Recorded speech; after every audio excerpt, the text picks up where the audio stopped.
Yeah.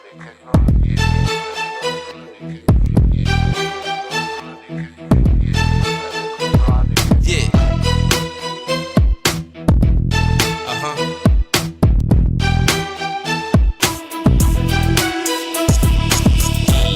Uh-huh. Uh-huh. Yeah. Uh-huh. Uh-huh. Yeah. Uh-huh. Uh-huh. Uh-huh. Uh-huh. Uh-huh. Uh-huh. Uh-huh. Uh-huh. Yeah.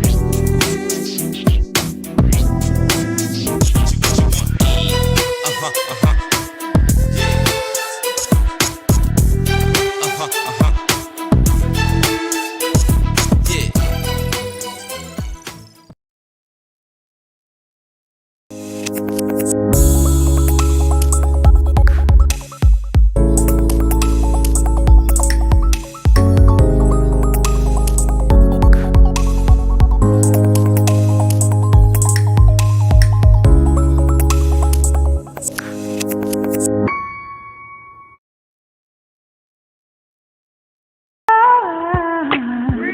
Growth, longevity, understanding, and integrity. Me and you, we on the road. Progress, self-discovery. Got a lot to learn in this life, and I'm excited. Gonna do it with my people like mine. Yeah. What you gonna do when you need it? What you gonna do?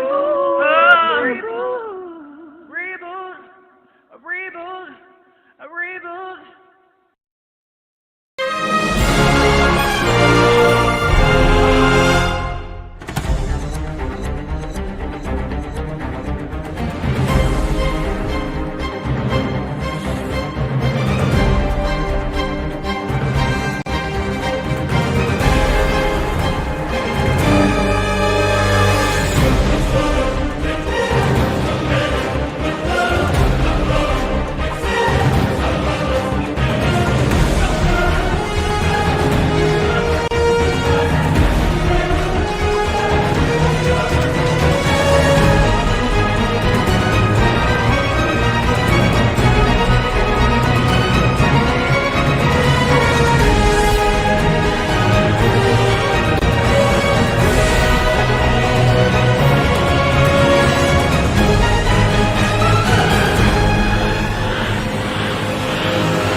Good afternoon, good afternoon, good afternoon. And I want to welcome you to today's edition of Good Grief. I am your spiritual thought leader, Regina L. Stillman, and you see my trusty sidekick who's got this held and nailed down, none other than Crazy Berry Town. How are you, sis? Fantastic. How are you today? I am wonderful. I am absolutely wonderful. Good. Thank you for being here today. And as always, we just like to come on in and have a conversation. Tell me a little something about your week. I know birthday week last week, and Lord Jesus, you ought to about be tired right about now. Child, I said that after the week was over. I was like, it was so good, but a little exhausting. Hey, Chanel B. Speaking of Chanel B, I was talking to her last night, and I said I was literally on screen, like on either on my channel or somebody else's every day last week. I said, y'all about sick of me. Like, I'm tired of me. Like, No, man. every day? God dang. You need a show of your own, in case you didn't know that. I love Zumba and all of that, but talk show. You need a show completely just Crazy Berry Town. Just you. I'm telling you. That was a lot of fun. The day drinking and chit chat was a lot of fun last week. It was good. Yes. But it was a great week and good weekend. I went out with some mommy friends, some friends moms like from Trey's school. We've met and become really close. Actually, they just texted me today that we got confirmed for a condo on the beach in May. So we did that last year to sort of test it out. Like, are we gonna like this traveling together with the boys? So we all have boys, and so we're gonna do that again. So that's exciting. But it was good. It was good. I will say this though. It's overwhelming to me, and I receive it. I'm not saying anything negative, but it was very overwhelming to receive all the gifts and the love. It was a lot, and I think that's what exhausted me more than showing up on Twitch every day. Just so overwhelmed with gratitude, and it's sort of like tied up into the grief a little bit in a way, like, and this, I think some of you will probably stop. And I know I'm going off on the deep end. You just asked me how I'm doing, but real quick though, I had this thing, and this is why I always said I just wanted to be a mom, because what I had with my mom and how she took care of me and provided for me and loved on me and showed me the whole world together. I know that it's not true, but deep down in my heart, when she died, I was like, no one's going to love me like she did. No one's going to give to me like she did. And I didn't need anything. Like, I just felt like she was enough. And so to get this overflow of blessings and love, it was unexpected. Of course, like I said, I receive it. Yes. But it was a little overwhelming sometimes. And I just felt so grateful and so appreciative of the love that I got last week. So it kind of wore me out. Yeah. I was worn out. You wore out from the love. The love just wore you out. I know it did. With that, I gotta say, look at I'm exactly with the Rebel here. We love you. I'm telling you, out here in these Twitch streets, we love you. And at the end of the day, the truth be told, Crazy Berrytown, is you're really getting back what you give, because you give that love at such great proportion, and you give it with no question. You give it what's the word I want to use? Ungrudgingly, or I don't know. I'm making up words now, but it's just who you are, and the way that you give it, it's coming back to you, or it came back to you, and will continue to come back to you. Because to say, I don't know any stream anywhere that you go that you don't come in bringing the love. I mean, and bringing it hard. So, and even with that, you don't do things for the purpose of people saying or whatever. But I have to say, this is the kind of person that you are. I appreciate you just checking in on me last week, knowing that it was my mother's birthday, and those types of things. It's the little things that you're always doing and thinking about others. As like, oh my God, how can we not? Oh my goodness, it's your day, it's your time. We got to celebrate you because you're just awesome. Yeah. Well, thank you. And I love you all as well. Thank you so much. They're enjoying. DJ Chanel is absolutely in love with your green screen. I know. I did, it debuted last year for the first time on her stream. We were celebrating, I don't think it was a birthday. Was it, Chanel? Or was it your anniversary or something? And Rebel and I hosted. You remember that, Spiritual Thought Leader? Mm-hmm. We hosted, and then other DJs and stuff came on later. Yes. We started it off. So that was the debut. And it was a hit thanks to that stream on DJ Chanel B's page, so on her channel. So we love it. It is not going away. It is literally the exact same one. Like, I've not. Yeah. The original. It's awesome. It is absolutely awesome. Listen, 1 year anniversary. Okay. I didn't think it was a birthday. Yeah. Yes. Okay. Yes. Awesome. Well, DJ Chanel, I want to welcome you, the Rebel Inc. I see you. So glad to have you with us as always. I see you out there, Jonna CPW. Thank you for coming in. You said you were are you missing work, girl? That's right. I saw her. I was like, ooh. Did she call in? Only one Miss Cox. Good afternoon to you. Thank you so much for being here with us. And everybody else that's not in our chat, but you are here and you're holding space and bringing love to the chat and to the Lion's Den on our good grief session. We just want to appreciate you as well. Thank you. You remember, all you remember is being in bed first. Jonna said, I am.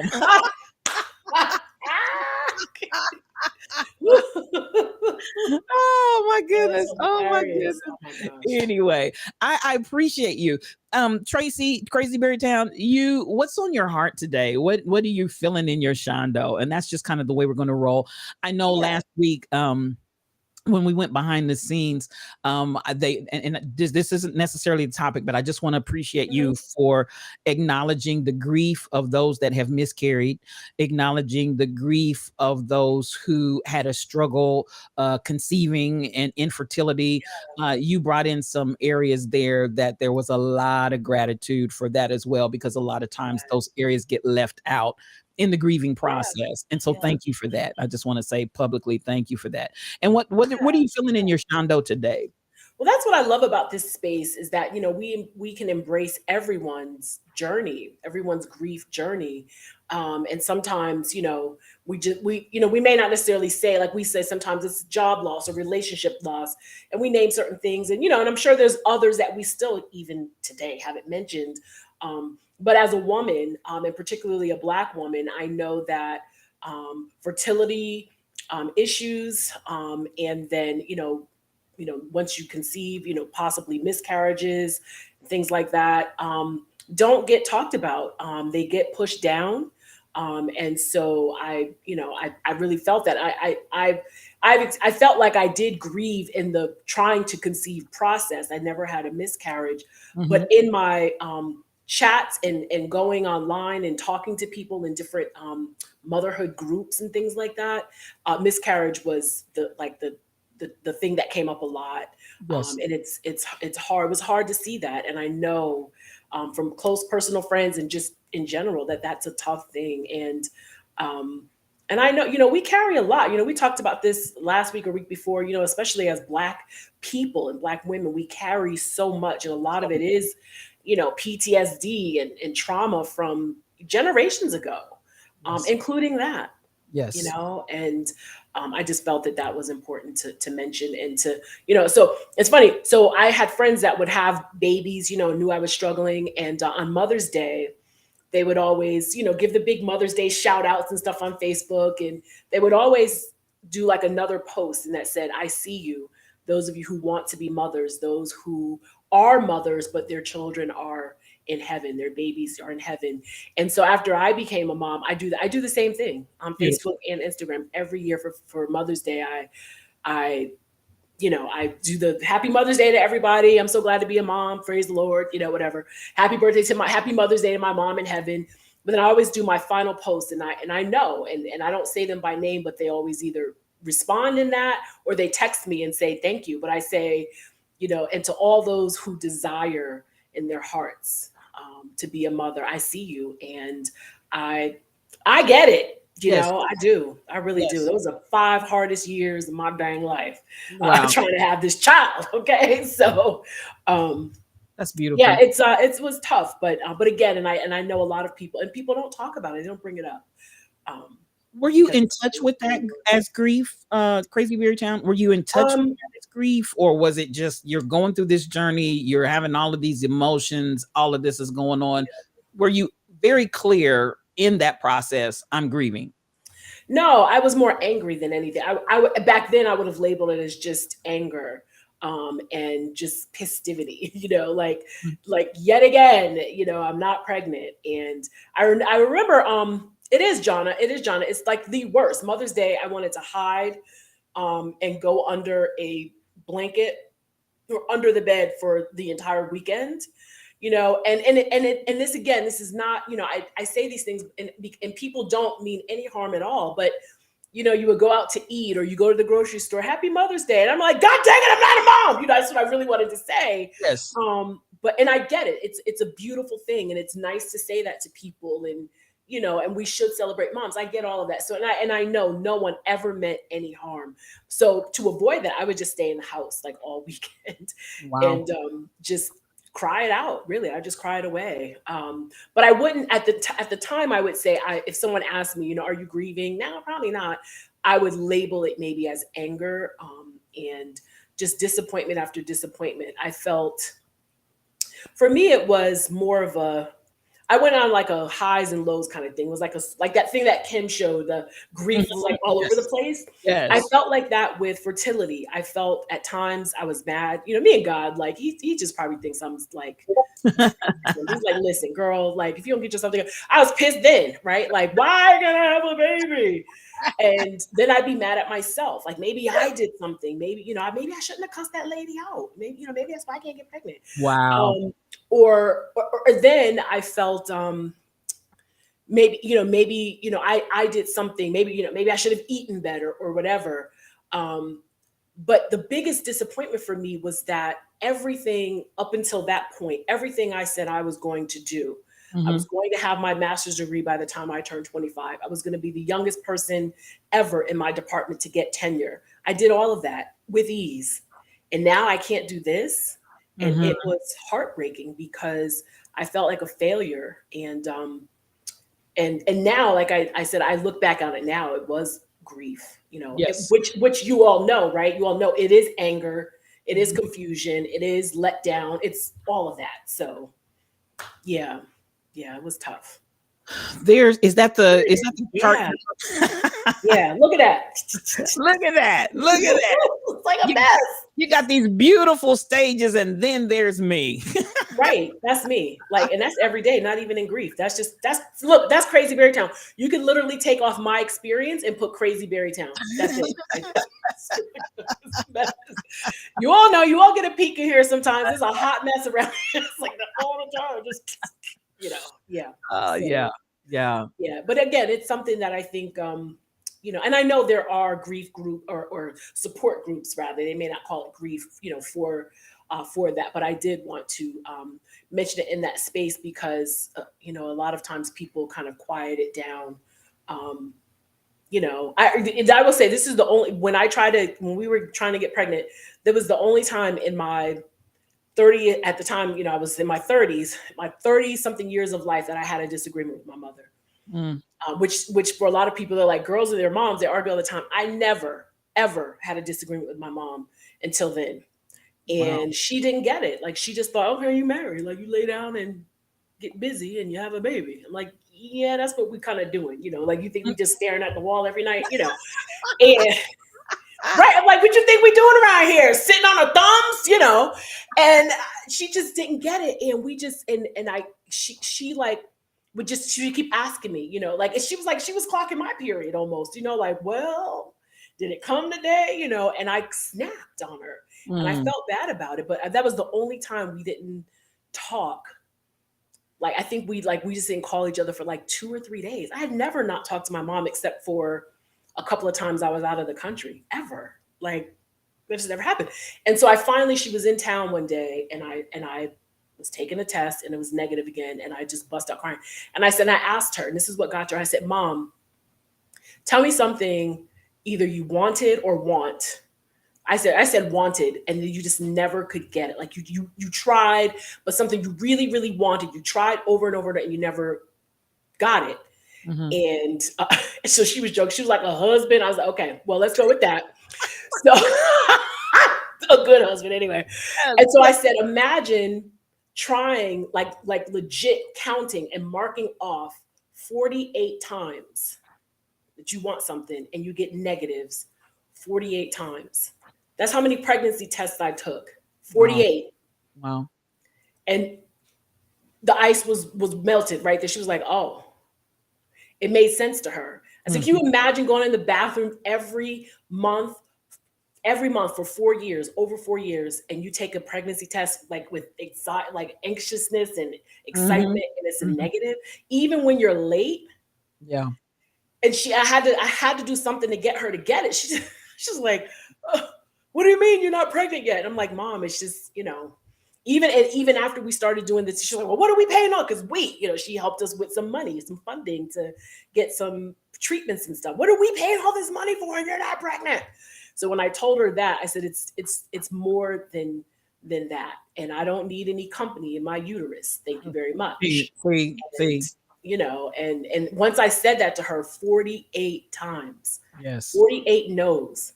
You want a car, you apply for 48 loans. There's a no. You want a husband, you go through 48 suitors. It's enough, whatever Wow, 48 good. times. It's That's good. ridiculous. It's That's ridiculous. good. And it was heartbreaking. And here we are today with a 9-year-old, but it was not easy. So I want people to know that we see them and Mhm. we get it. Thank Yeah, you. we get some of that.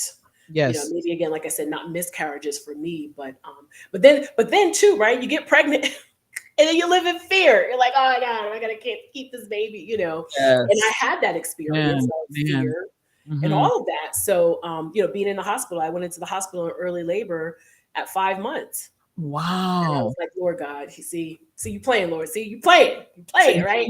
And I ended up in the hospital for 3.5 months. I stayed in the hospital till I delivered him.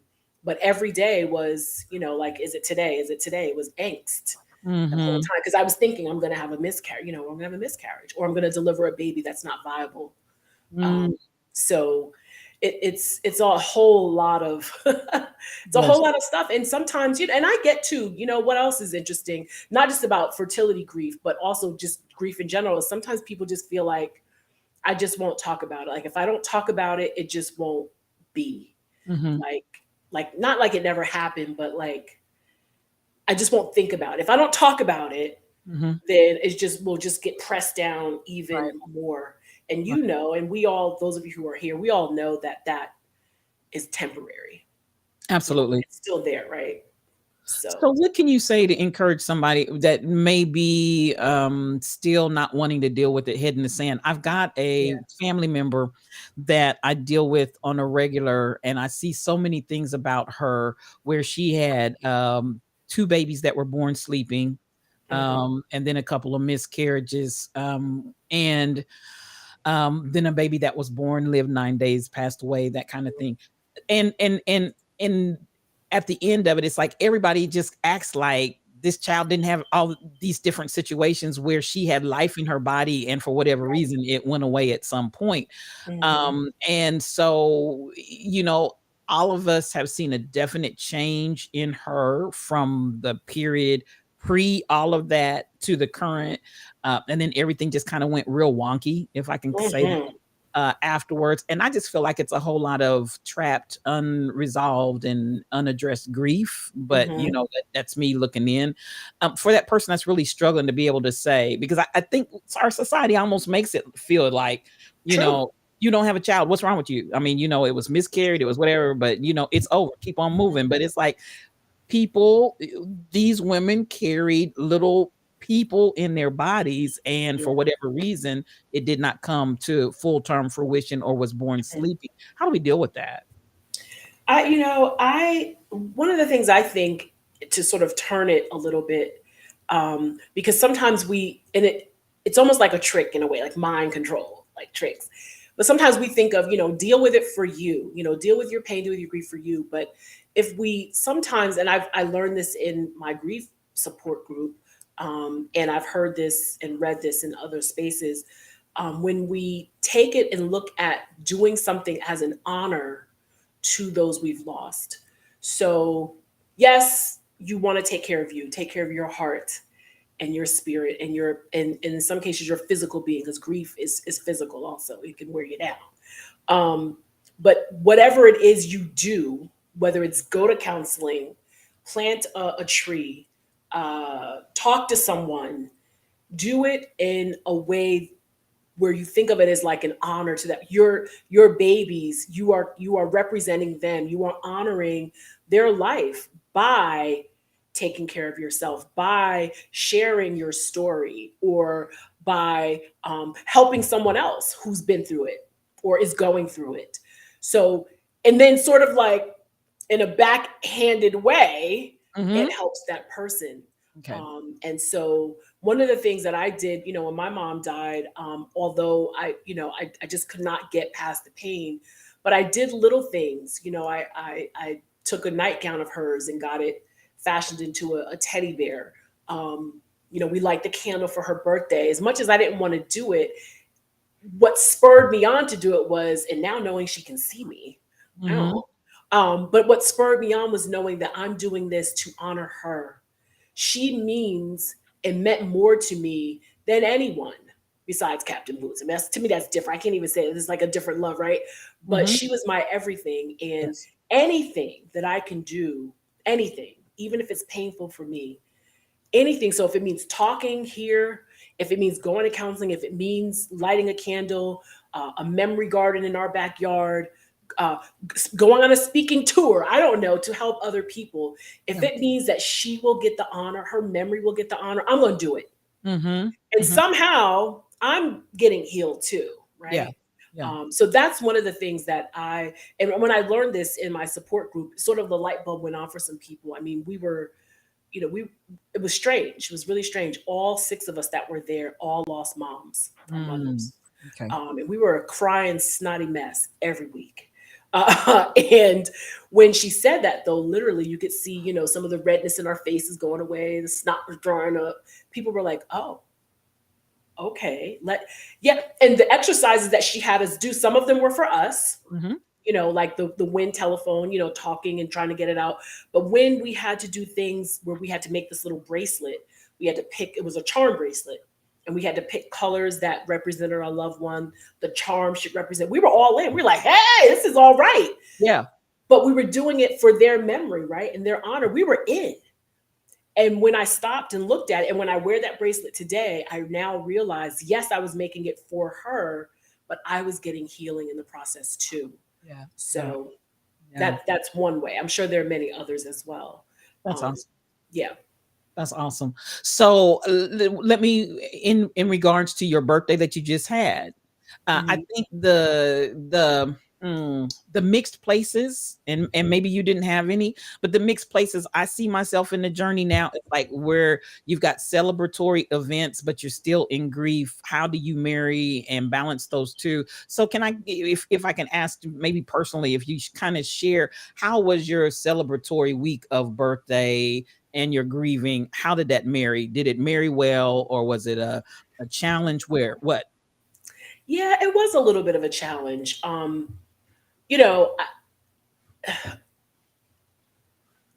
there were times where it was, where I would get quiet and I would feel really sad.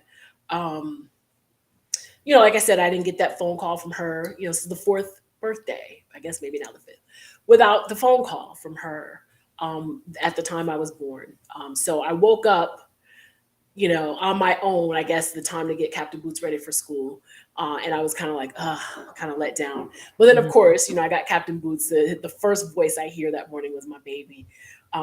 But throughout the week, there were just times, just, moments where I just cry because I just want her here with me, like right here. I want her physically here. I want to touch her. I want to smell her. I want to get beat by her if gin rummy, 500 gin rummy.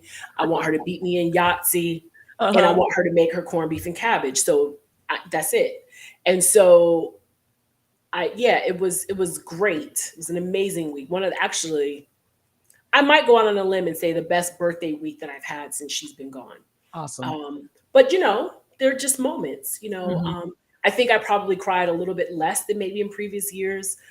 My first birthday, I was just like, just don't even talk to me. Like, Mhm.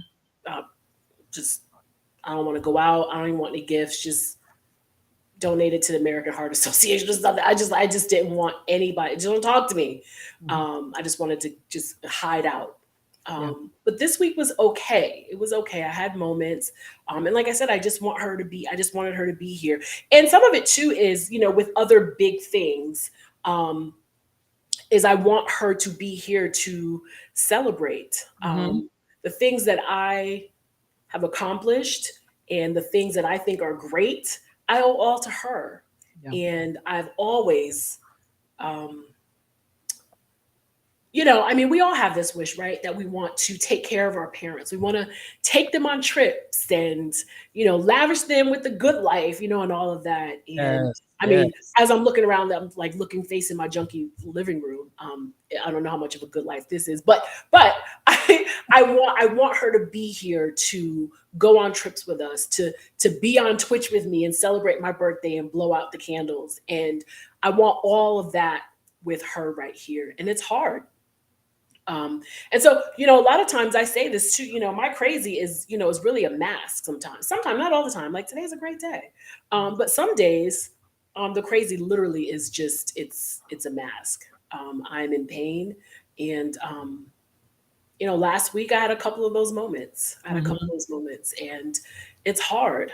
Mhm. It's hard, y'all. I mean, you all know it is.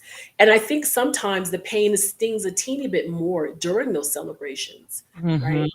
Mhm. I swear on cheese, I cried like a fool when Trey graduated from pre-K. I mean, full on, I've got to excuse myself kind of thing. I was like, they were like, but of course, everybody's like on the outside looking in, like, damn, it's just pre-K. What is she gonna do at college graduate? But I just wanted my mom there so bad. Like she had Yeah. already booked. My mother booked her Yes. ticket like a year in advance. Like Yeah. she was that excited about it, right? I'm like, Yes. Mom, it's just pre-K. I think we can get your ticket like a few months. Oh no. The price is good, and I'm gonna have me a seat on that plane to get to my grandson's pre-K. Okay, And the fact that she wasn't there, Yeah. Yes. So yeah, I think it's hard to marry celebrations of any kind with grief. My brother-in-law got married in San Diego last month, and they had chairs, empty chairs with roses or some kind of flower on them for the loved ones that had passed, like my mother-in-law Yes. and their grandmother. And then on the bride's side, some people in her family. And then they had one of those electronic frames Mhm. where the pictures just run. So they had that in the reception with a little sign saying who they were and then all the pictures of their loved ones. And I know that was hard to do. Like I can imagine that was hard to do that, but you still want to honor them. So Yes. Yes. thanks for asking. Yeah. So in that celebratory, do you find where the challenge is, do you find a range of emotions, one particular emotion that you sense, or what are those feelings that you're dealing with? I'm mad. I'm just pure anger. Okay. I literally just still to this day, I can't understand why this has happened to me. That's it. Okay. Yeah, I mean, I miss her and it's that loss, the heaviness of her presence. But when I peel it all away, Yeah. and I think about why I'm crying or why I feel so bad, I'm just mad, just Mhm. pissed. Yeah. I mean, and here's what too, and I know, and I'm saying this not because anybody here has said or anything, but and I know we're all here for the same reason, grief. I'm not the only person to lose their mother, and to me, now that I'm 48, I think 68 is young, Very but young. but I'm not the only person to lose their mother young. People have lost their mother younger than my mother, so I'm not, I don't have a patent on grief. Mhm. But for me, Tracy Justice Berry, I am just mad about it. Yeah. Yeah. And yeah, that's it. Pure. It's just simple. I'm mad. Do you that ever she's find gone. yourself? I'm sorry, go ahead. No, I just say I hate that she's gone and I hate the way it happened. And yeah, that's it. So, do you ever hit spots where you are actually enjoying the celebration and that celebratory moment is at a peak and guilt or anything like that comes in? Do you ever have those kind of seesaw moments? No, never. Well, not guilt, but I mean, I literally am, in the middle of a celebration or something, and I'll cry just because I miss her. Like Christmas, they let parents into the school again for the Christmas cantata. Mhm. And those children were singing their little hearts out. Hey, Kim, Hey, Kim, there she is, y'all. There she is. Hey y'all. she made it. I made it. Check out those lips. We want to see those lips. Yeah. That lip bar? Because of this other call that threw my whole morning off, this is not the lip bar. But Oh man. Okay. It's pretty though. hold It's on. pretty. The girl It's still called. pretty. She's like, hold on, let me hook it up. Fix it But I up. have girl. on minted though. This just regular old colored chapstick. Hold on. Oh, that's cute. Oh, look at it. Sucky now. Come Total through. hydration lip. Oh, I have that. Yeah, this I have is the three of Merlot. those. But No more I ashy have Merlot. Yes, I love it. girl, all things I do. lip I have. So, but now, hold on. Let me keep my promise. I'll be right back.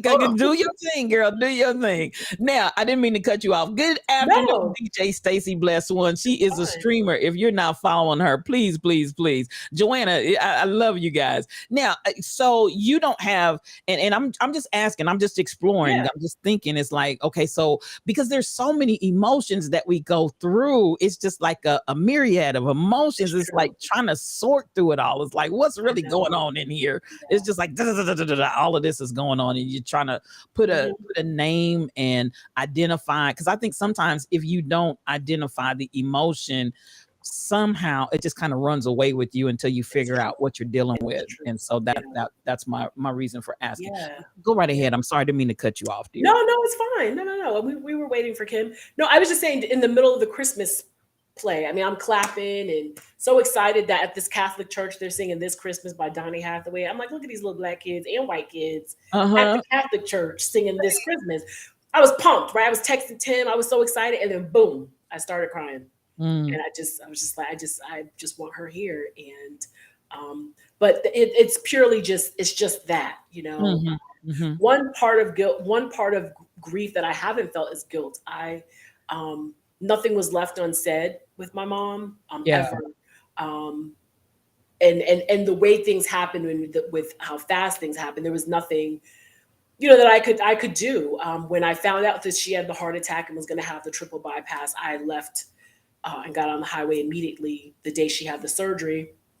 And I was there for her and all of that. And I'd only come back to Atlanta to get Trey, because by the time I would have gone back to Virginia, she would have been out of ICU.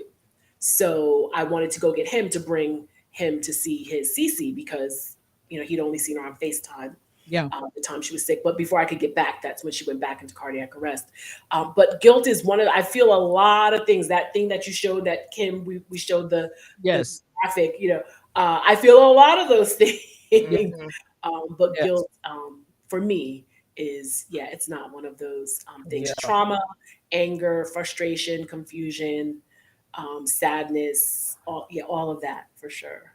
And I feel like it is, it's kind of, I don't know, highlighted, but I definitely feel it when I'm celebrating, when I'm on those highs. Listen, you all know, I told you all this before, when I'm doing even regular Zumba, like not Zumba to Zion, but even just, you know, Big Pun, you know, or Gloria Estefan or something, I might cry. I don't know. It just depends, you know.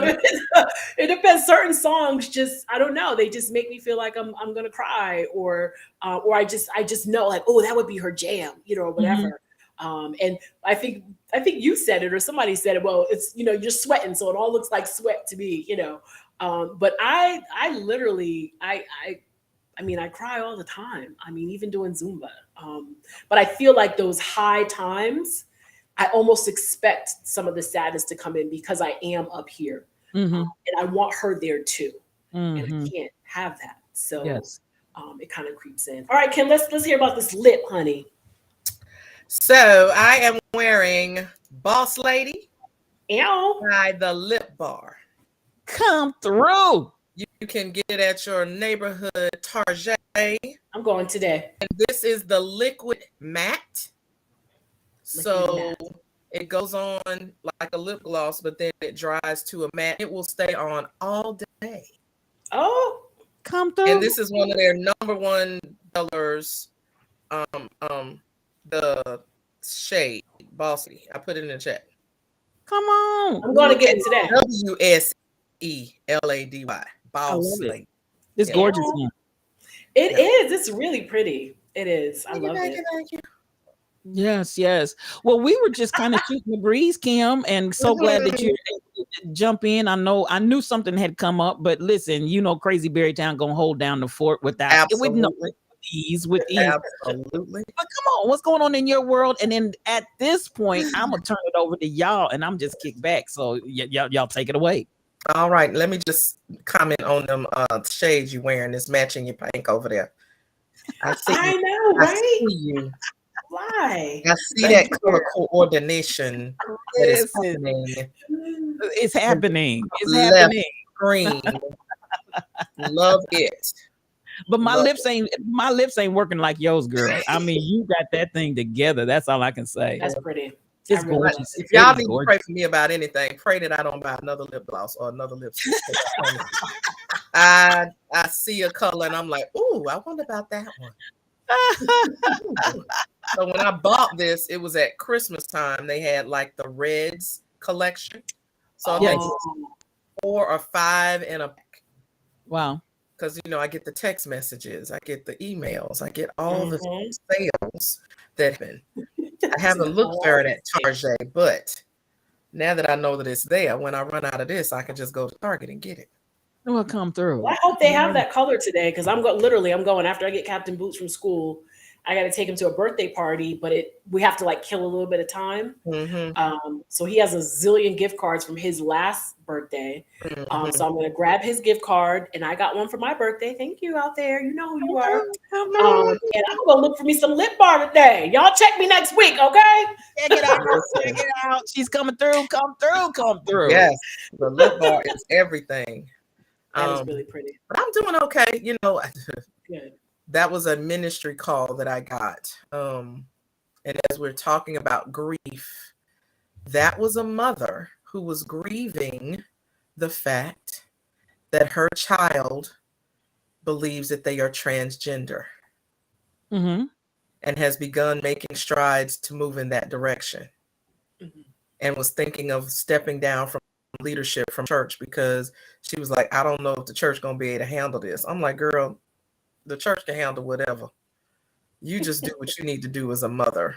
Love your child right where they are. Yeah. But grieving the idea of, but I had a girl and now she wants to be a boy. What am I supposed to do with that? And so all I could do was listen. That's not a conversation you can rush. So I had to just be present and listen to her concerns and her thoughts. And, at the end of it, she was in a good place. I'm like, just love her where she is. That's all you can do. Sure. Be present. Because at the end of the day, that's still your child. Exactly. Now, believe it or not, yesterday I got the counterpart of that call, and it was the child. Mm-hmm. And the child is grieving the loss of the family because the family has rejected her. And she is really grieving. And it's like, it's one thing to have family members that pass away and you lose them, but it's a whole different thing to have family that's alive, that's rejected you, and it's like they're dead. So that's still that's real grief. Yes, it is. Because that's the one thing she doesn't want to happen is to turn her back. And then, because she had a friend of hers who had a child who they hid the child's sexuality for all through high school. And then the child went off to college and she was like, don't get up here at this school and, embarrass essentially. And the child ended up committing suicide. I had the conversation because the individual is suicidal. And I think this is something that we have to realize when we withhold love from people and we withhold relationship from people, it's devastating. It is absolutely positively devastating. So I just thank you for bringing that up because that is grief, and it's grief. I the grief on both sides. Yep. That's what we were just talking about, like grief. Like we started off talking about like infertility and miscarriages, loss that way. And I just said that, there's all kinds of grief. Some we've touched on and spoke, and some we haven't. And that's something that we haven't, talked about is, losing family who choose to be lost, to you. And that is grief for the person whose family chooses to be that way. Yeah. So yet another type of grief that we're talking about here. There's just so much. Yeah. So many ways that grief shows itself in our lives, even young people like that. Yeah. Brilliant. I mean, this person is, as far as career, education, and everything, you would say perfect, and was perceived as perfect until she publicly made this known to her family. And now she's like just a total outcast and totally, you don't exist here anymore. And that's just, it's insane. It's insane. It is. Yeah. I mean, essentially you lose your entire family. Yeah. That connection is broken. And I mean, that's what grief is. It is a strong emotion centered around the loss of something, someone. So Yeah. if you apply that to just all the different things that we've lost, then you can Mhm. recognize that I might be grieving this over here. Yeah. I might have thought it was something else, but it's really, that's grief that I'm Yeah. experiencing. I hate that. Yeah. Mhm. Thanks for sharing that, Kim, because it's real. Mhm. And all I could do there was just open door and say, hey, family may have walked away, but you got people that love you. And Mhm. so that it still can't replace. I can't replace your mama and your daddy and I can't replace that. Mhm. But at least you have a sense of knowing that you do belong and you do have someone that loves you and you don't have Yes. to feel like your life is over, even though you're at the pinnacle of career and everything else. Uh, Yeah. you still got somebody down here that loves you. So thank Yeah, you for sharing that, Kim. That's real talk. absolutely.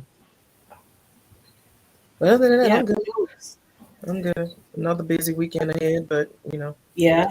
just life, isn't it? Yeah. Hey, DJ Stacy, blessed one. Yes. Hey, DJ Stacy, blessed one. Can I circle back around to you, Kim? Because we talked about Crazy Berry Town, but I know you had a very, very recent loss as well. And Mhm. so anything of that you want to share, you don't have to, but is there any part of that journey since it's so fresh? Yeah. So the viewing is today, which I don't know that I'm gonna be able to make because of all that I have going on this weekend, and the services are tomorrow, which I know I won't be able to make.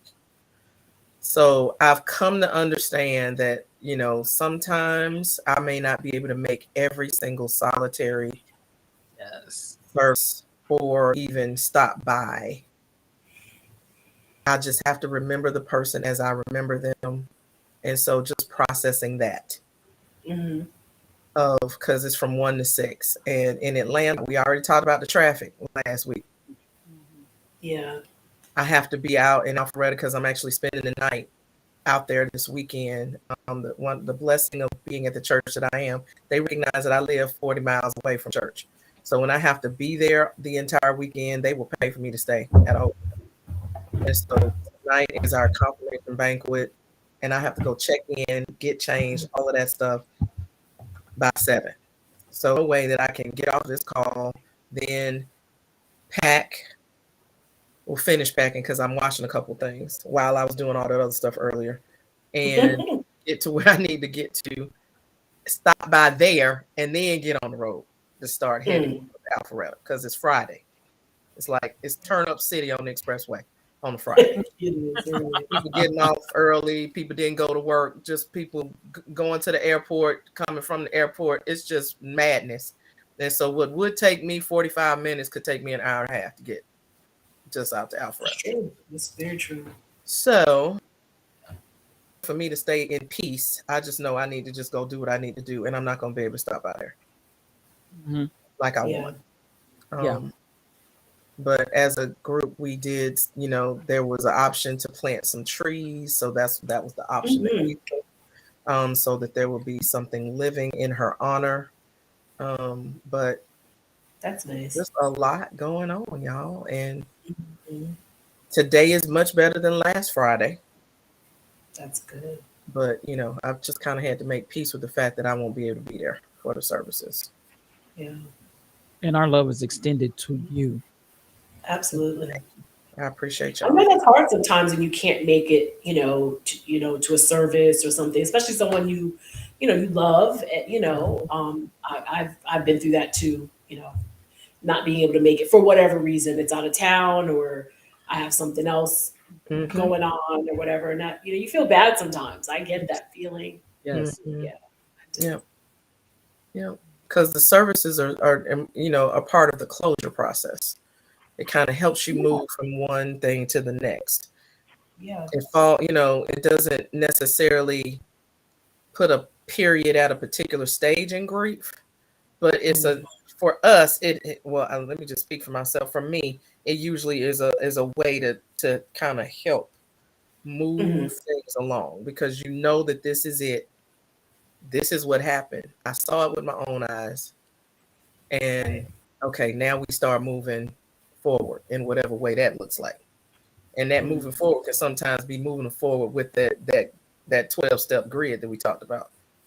And in whatever direction I need to go at this moment. Because sometimes it's not real unless you see it. I remember when my grandmother passed away, I was good until I pulled up at the funeral home. Because all of a sudden, it got real all of a sudden to me. Yeah. Because why else are all these people here?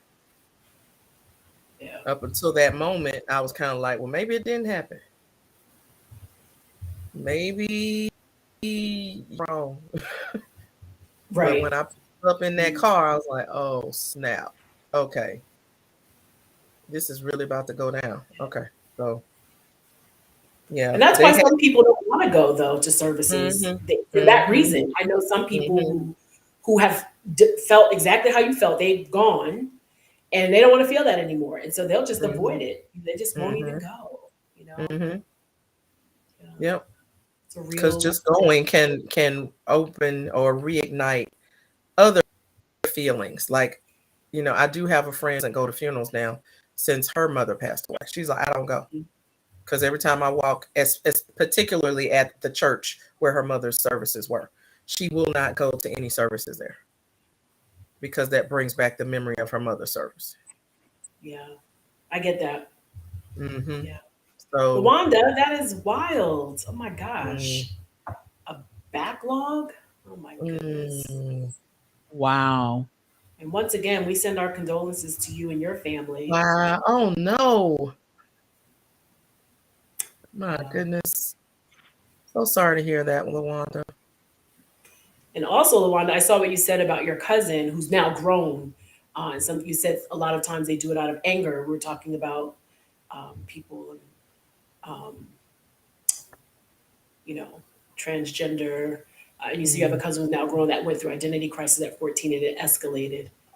Yeah, I mean, families, you know, that's again a real thing. And a lot of times, depending upon how it goes, there can be some grief there.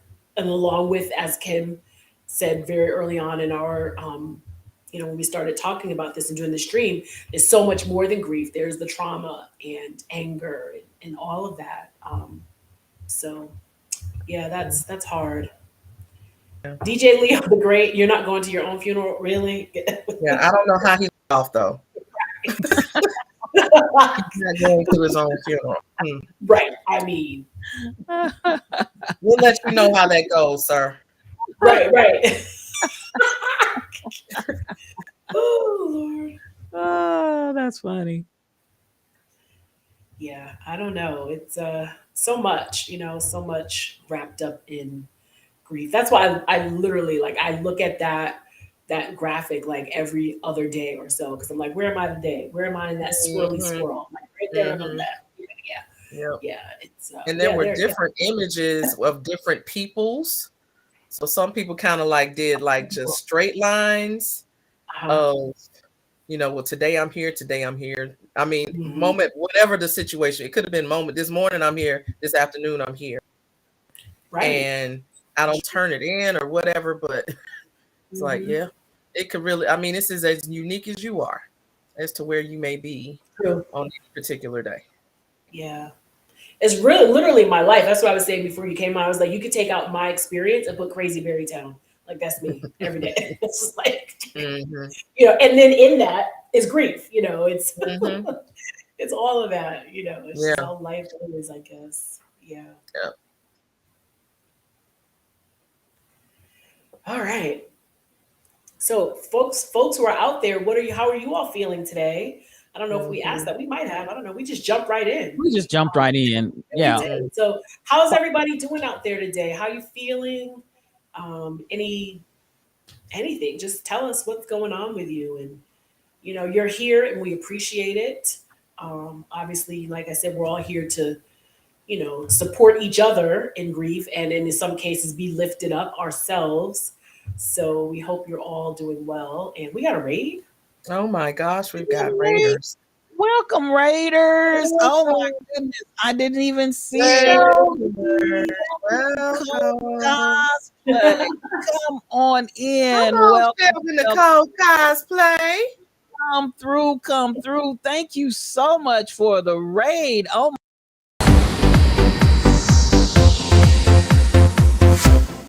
yeah, come through. Thank you, Shelly. And thank you. Appreciate you, Shelby. I love And that. everybody that rode that raid train, thank you and welcome to Good Grief. Appreciate you. Mm-mm. So I want to hear.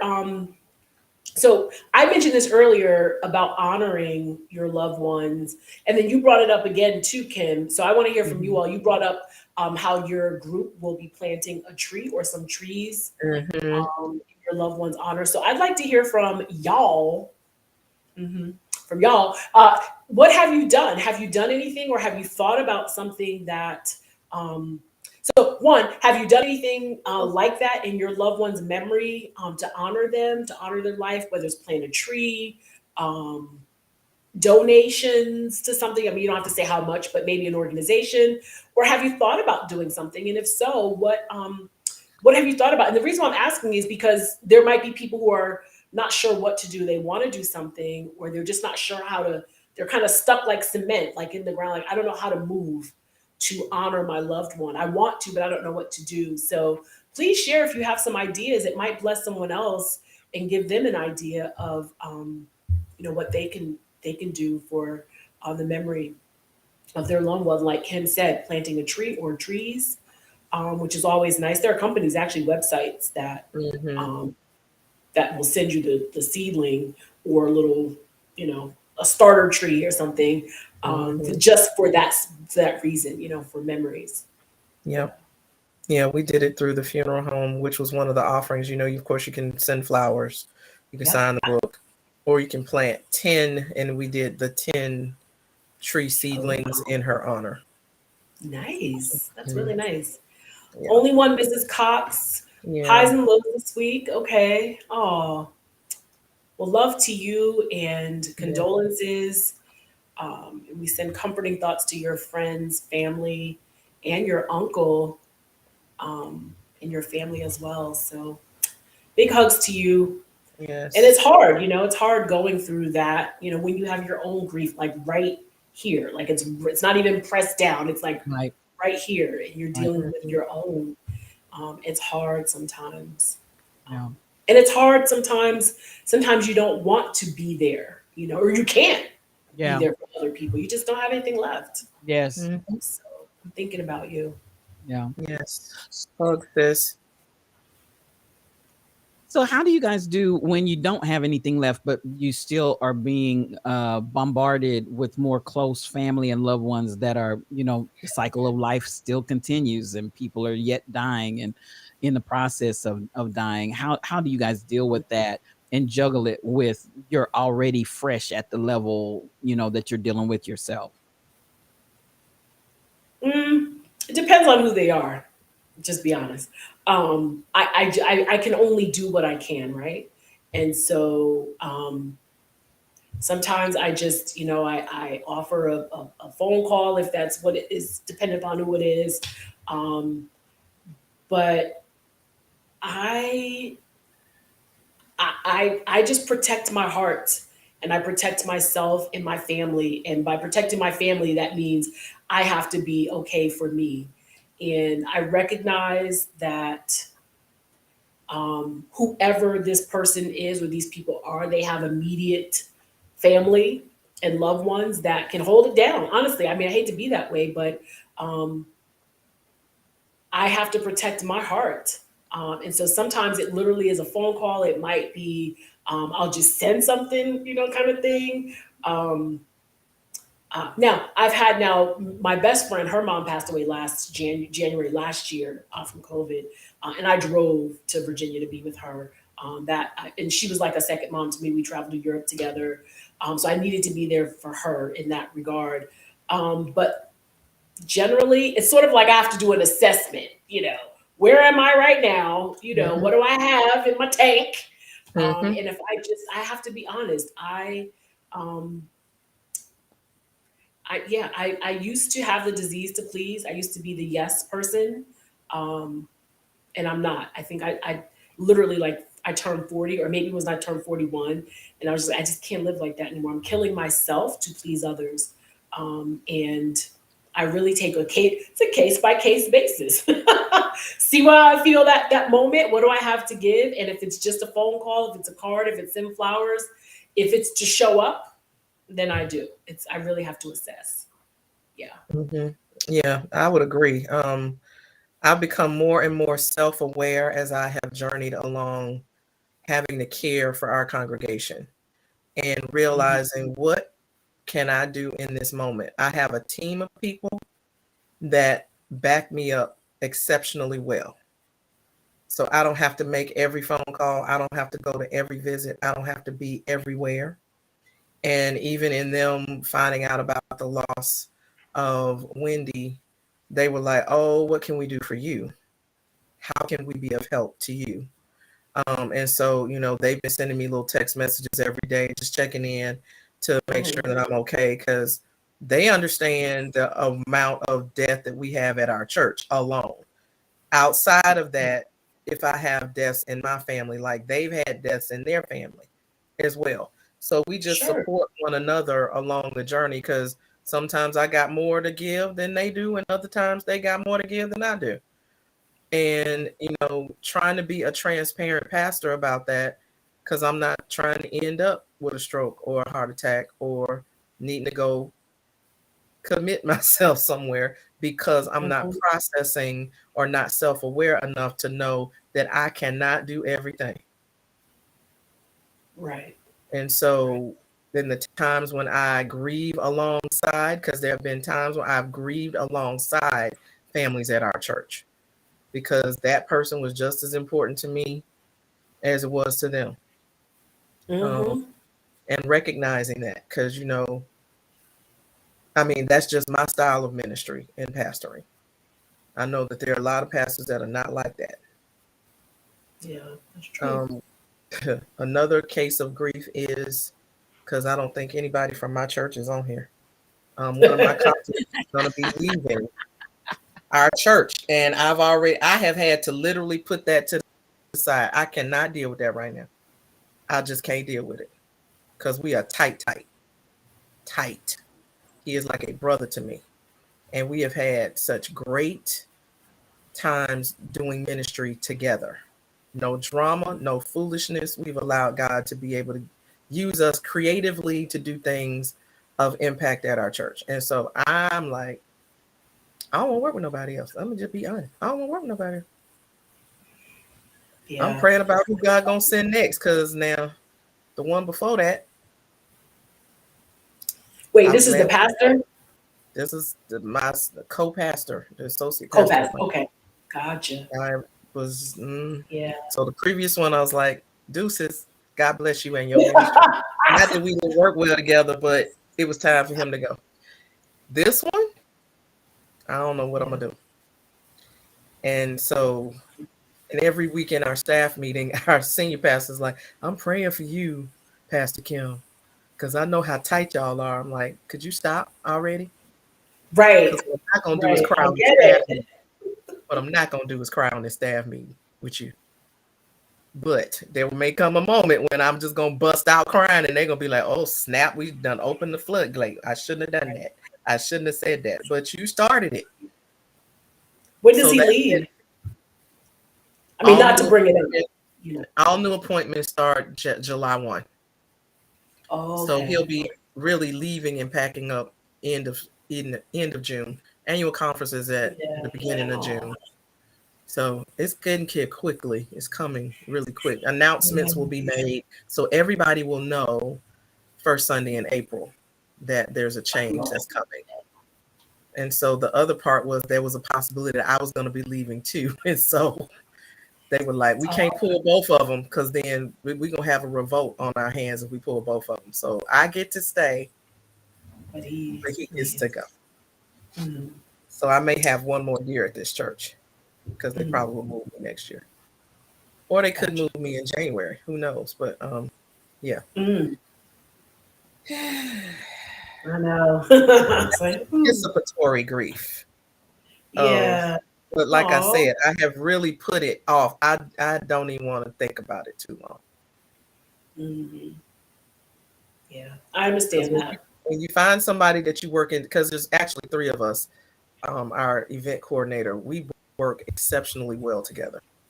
It's like I couldn't have put together. God literally put this team together, and I don't know how we gonna make it. We'll make it, but I don't know how we gonna make it. Somehow you're gonna do it. I don't know how we gonna make Listen, it. I think, but sometimes though too, Mhm, with that, change that, that kind of change that you can't do anything about it, right?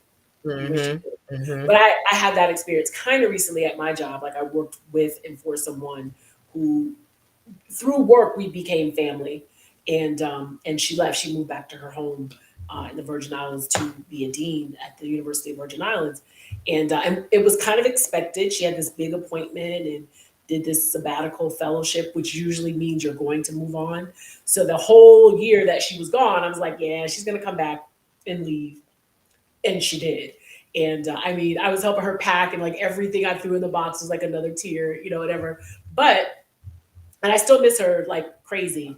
But the change has shaken me up to um, consider, because I haven't made mhm. any changes yet. But I've been working on my resume, updated that thing, and I mean, so much of a change. Like I'm totally like looking to change careers. Like I'm out of it. Mm, I don't want any more academia, nothing. mm, Um, mhm. but I think I would have been with her if she had stayed and comfortable. And look, I love my job, I do.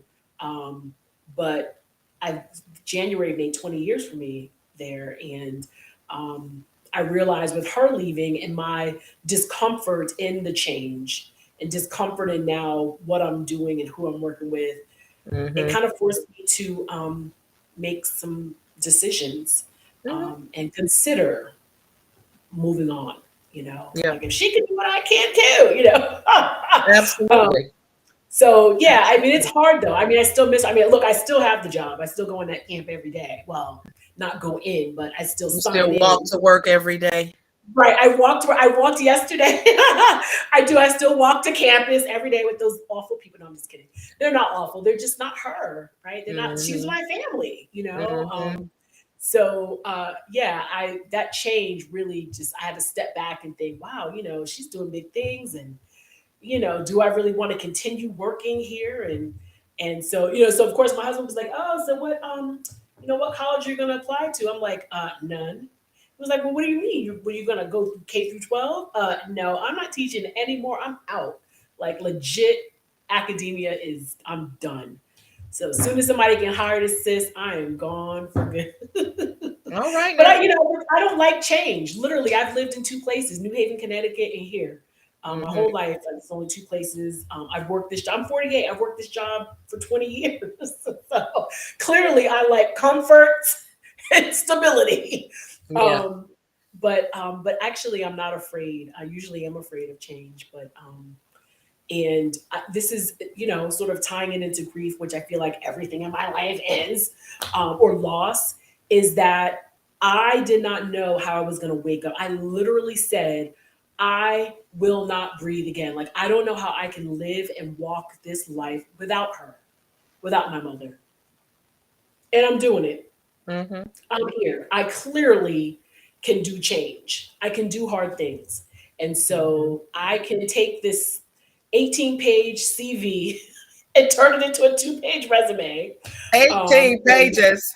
Look at here. when you're in academia, you have to post, you have to put down all of your publications, your presentations, like all that stuff for Mhm. your entire career. It's ridiculous.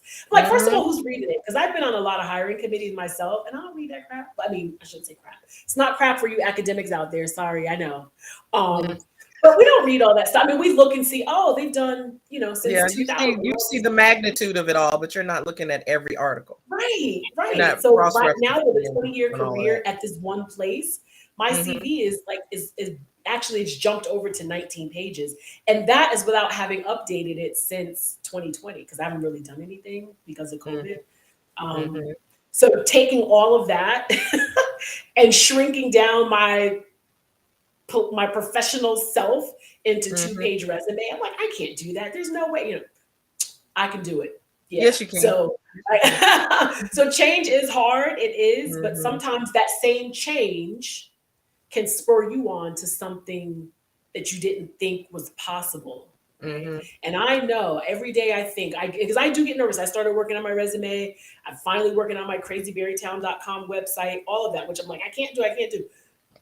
I literally am a walking testimony. I can do it. I have lived when I said I wouldn't be able to. I have lived almost 5 years without my mother. Mhm. I have lived with the change of that force in my life. It hasn't been pretty, but I'm Mhm. here. Yeah, And so I know if I can do that, I can do anything. I that's right. literally can. I can mother Trey. If I can be a mother to him in the most horrific pain and sadness and grief, if I can still get up every day and mother him, mind you, I might have missed a few showers and meals and things, but nonetheless, my kid is still alive. He got to school Still every day. alive, breathing, and creating comedy for all of us on Instagram. Right, He's still providing right. joy to all who encounter him.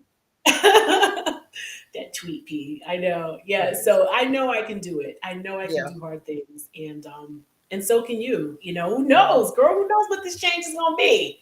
that's true. Because there's a Yeah. quote that one of my clergy friends used to say: "The only person that likes change is a wet baby." Facts. Yeah. We don't like That's change, I but like that. change I is the like best that. thing that can ever happen to us because it forces us outside of our comfort zone. It forces us to really reevaluate what could be.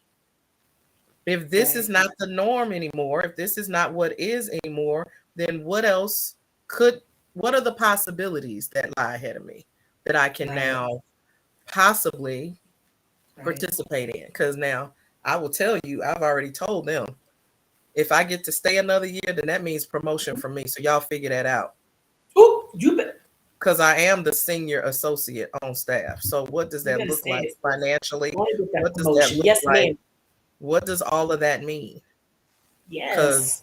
I'm here another year. So I'm not going to stay Mhm. here and keep doing all of this because now I'm going to have to train somebody else coming in the door. So I Oh, have that's learned in all of that because we have a fast-paced ministry. It is always moving. Y'all know my schedule. Y'all done figured it out. All the stuff that I have to keep doing and interjecting into and at places I have to be and all of that. So know the worth of what you bring. That's true. And I need y'all to see it. If y'all don't, let me remind you. So I've learned to speak up for myself, even in ministry, because It's great. we got a new senior pastor man and miss a beat. Why? Because of, Hmm. So and you he know does your worth. recognize that. But I've had to say to him, so with that, if I get to stay another year, then there's another conversation we need to now have. Hmm. There you go. Yeah, And and if we that's can't changed have a too. conversation, and now I know what I need to check off on because we do every year within the United Methodist Church. You have to clergy fill out a stay leave form every year. Like, I want to Oh stay wow. where I am. I'm good. I'm doing great over here. I'm doing great, but if y'all got something else that's better, come holler at me. And then the third line is I'm ready to go. Who I need to talk to. Mm. So for the last 5 years, I've checked off the stay because I do pray about it before I check off the box. And there were some years I didn't want to Hmm. check that box, but things have always worked out as it should. So Okay. I might need to check another box Now, come how long have you October. been there? This is my 5th year. So starting July will be 6 years. Uh-huh. So usually my threshold for staying somewhere has been about 5 anyway.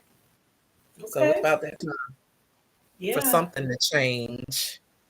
I'm open Yeah. to all the changes that come my way. Yes. Yes. And Change. Cielo has taught us about boss energy and walking in your boss energy and doing all these things that God has placed in you to do that you might not need to have not felt that you could do, Exactly.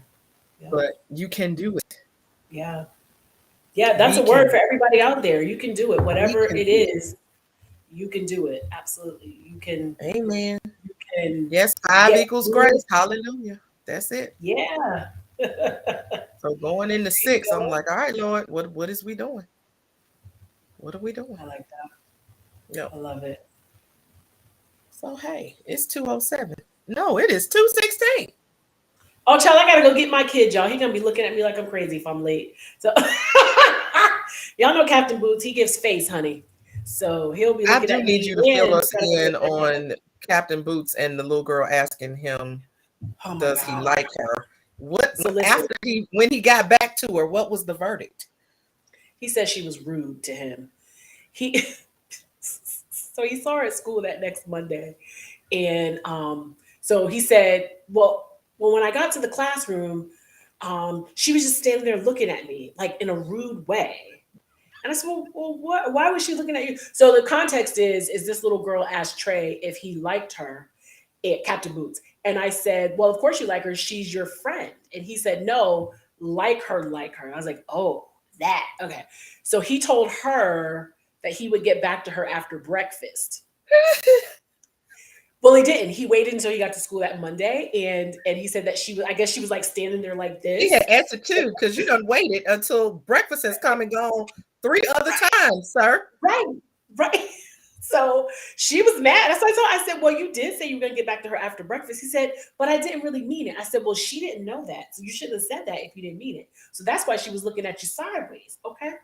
So he said, well, and he did. He said, I do. He said, well, I do like her as a friend, mama. And I was like, I know, but so, this is what he said. This is what he said. I told her, I don't like you. And I said, that's not what you mean. Because she took it as, I don't like, as what you're trying to say is you don't like her like that. But you said, I don't like you. And I said, that's why she was looking at you like you're crazy, because that's rude. You're rude, And he was like, well, that's not what I meant. I said, well, clear it up. So they're all cleared up. They're back to chatting on Kids Messenger again, and they're fine. But he did say, so let me see, yesterday was so yesterday they had art club, and he said that she's back to being rude again. But he said she's been rude since kindergarten. So he believes that's in her nature. So anyway, and my light just cut off. Yeah. So anyway, yeah, Rebel. Your nephew is a player. He really is. He is a player now. Come on, that is facts for sure. He has actually. He's had a thing for a girl 2 grades higher than him. So in kindergarten, she was in 2nd grade, and they'd be like walking out of school together and stuff. And so now she's in 5th grade. She's like taller than me. She's the cutest little chocolate thing you ever want to see in your whole life. And but she's so cute though. She's like, hi, Mrs. Trey's mom. She'll come up to me and hug me. I'm like, oh, okay, cool girl. What we doing? Okay.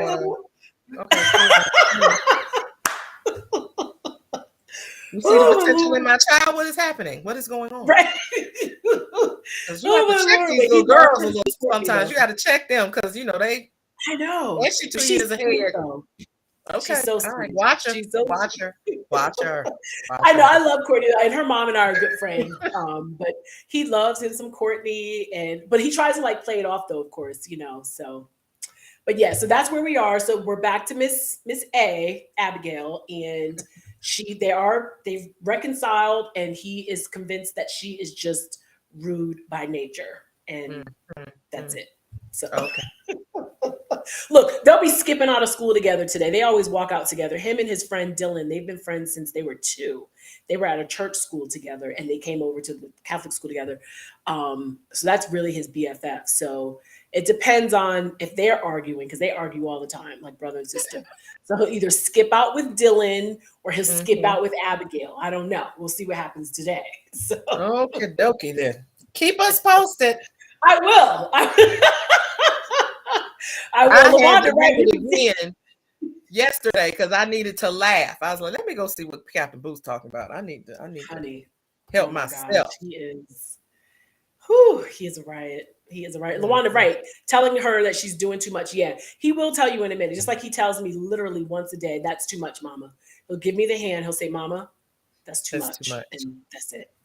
Because I do the most. You all know that. That is my middle name. The most. Yeah, I'm always doing the most. So he recognizes it fully. So Yes, Crazy Berry, the most town. it is, right? It really Yes. is. Oh my Lord. And if I could just and Crazy Berry Town are here, minus the other of the three, Aura W. If y'all need somebody to play the tambourine, or I could play the drums. I don't really know how, but I learn. Y'all need I can just keep the rhythm. I can just keep. Well, listen, as you all know, I'm just saying. I'm putting it out there. I'm not even offering to sing, Rebel. I'm just saying. I could just keep the beat. Make sure all y'all stay on beat together. I can do that. We might have to have like a guest spot or something. I don't know. The tambourine. I don't know how to play that either, but if I had to pick, yes, I will come to the tryouts, Rebel. Yes, I will try out. Now I love it. I do not. That would be a fun episode. Nor do I play the drums, but I can keep beats, so I can do that. That would be fun. Tryouts. Now that would be a fun episode right there, Rebel. Take that down. Yeah. Oh my God, I love it so much. STL, we ready for you to come back and save the day. She's like, here I am. I was just letting y'all listen. I was gonna let y'all roll it up, wrap it up, because y'all doing this thing. I'm trying to tell you, y'all got me rolling. I'm backstage just almost crying. Y'all too funny. This is too funny. Well, listen, we appreciate everybody that has come in today. I want to say, Shelby Nicole Cosplay, thank you for the raid. I think, is that the first raid that we've received in Good Grief? Is she a first? So. I think she's a first. I think she's a first. Yes, thank you so much for coming in, and everybody that rode that raid train with you. Thank you, thank you, thank you. As always, to all of our listeners and participants that are out there, whether you are in the chat or just auditing and listening, your presence here means the world. Crazy Berry Town often says, even if you're not in grief right now, just come in and audit and hold space for somebody else, because as we know, that it's really that great equalizer called grief. It's going to hit you one day, and we're here for you. You are not alone. That is the purpose and the function of this group together. Kim always comes in. Kim Possible 711 brings all that great knowledge. We appreciate Crazy Berry Town coming in and sharing experience. It's always about I'm getting thrown out. Save me a rib. That's what I'm just saying. Like, let me get my water in. Hold on. I'm trying to keep this train of thought. I got to go with this food up. My mouth is watering. I'm hungry. Right.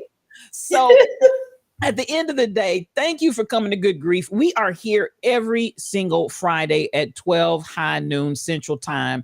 Thank you, thank you, thank you. With that, I don't know, Crazy Berry Town, Kim Possible, anything that one of you all would like to say. We don't raid out of this because we do oftentimes have the backstage. Are you ladies going to be able to go backstage today? Or I know everybody's on just a tight schedule. As soon as I get in the car, like I always do, I jump in for a little bit. Okay. While the dryer is running, I'll be on. There you go. You guys are funny.